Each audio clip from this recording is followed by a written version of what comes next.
I'm Nadine Wright and have the privilege of heading up Nation Changes, a registered public benefit organisation which is the outreach arm of City Hill Hillcrest. Based on Isaiah 58, we work to empower and uplift impoverished communities through many different projects. Education is a major focus, as what is done for children impacts future generations. Creches are supported with food, educational materials and teacher training. Nation Changes has in fact built 4 creches, primary school, ablution facilities, and we provide playgrounds, fencing, water tanks, electrical installations and classroom furnishings. Dedicated volunteers teach English reading at primary schools using the NEMA reading program very successfully.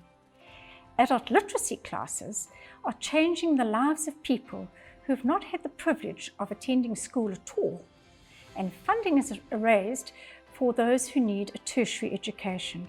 122 entrepreneurs have been empowered to start their own businesses through the clothing box. This is made possible as a retail company generously donates tons of clothing. All Nation Changes projects require storage space, sorting areas, packing areas, and of course training facilities.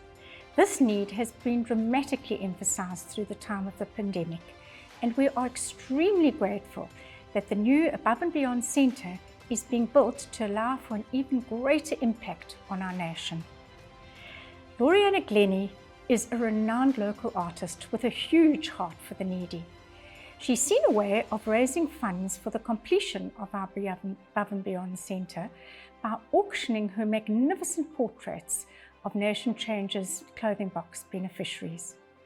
Words cannot describe how much we appreciate all she's done, and you will love hearing what she has to say. You can have it all, every part of my world. It all started because of our church's Nation Changes initiative, and because of the clothing box and the Nation Changes distribution centre needing to be extended, there was a call at church to, a drive for people to pledge certain amounts of money every month.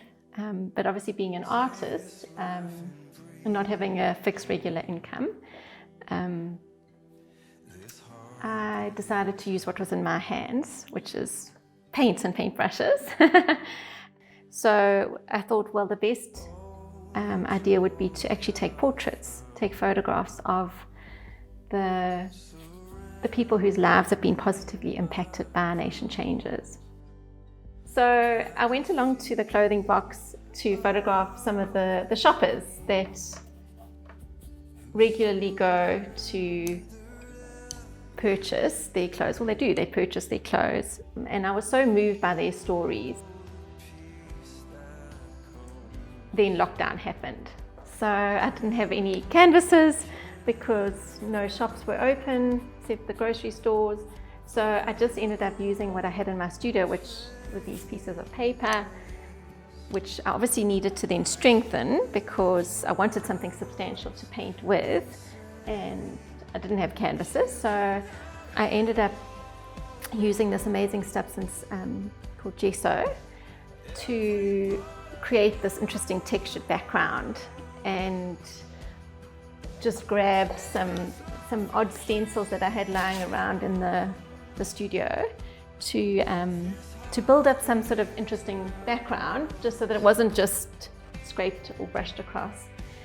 And the amazing thing was, as I started working on these portraits, the face started to emerge and the letters started to get pushed back, because at first they were very obvious and very textured. And I realized, and there was some lettering involved as well. And the more I got to know about the stories of these people, I was so moved, because a lot of them are actually illiterate. And so lettering and numbers don't mean a whole lot to them. But the main thing was that the numbers got pushed to the back, and I realized that these people are no longer just a number, that they now have a name. So I'm painting Gertrude's portrait. I know her by name. She's not just a number in the mass statistical sea of South Africa's poverty. So that became very significant and very meaningful, and took on a whole new significance and symbolism to the portraits and got me really excited.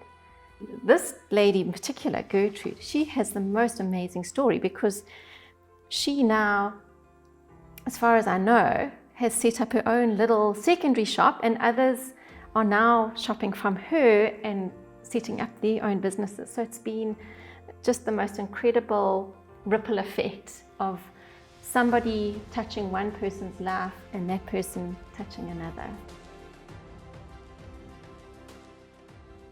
Hi, my name is Gertrude Mshaninga. I come from Zimbabwe. I come here in South Africa 2016. When my husband lost his job, then things were very hard for us. Because my husband was not working, I wasn't affording even to buy pampers for my baby. Because I was coming to church, to City Church. They said you should come to Clothing Box and buy a bag for 50 rand. Then that following Wednesday, I come to Clothing Box, I buy my bag for 50 rand. Things were starting to change. I have 5 kids. So all of them, I'm the one who support them. Now I am affording even to buy clothes to send home. I'm able to send my kids to school. I was staying inside the house.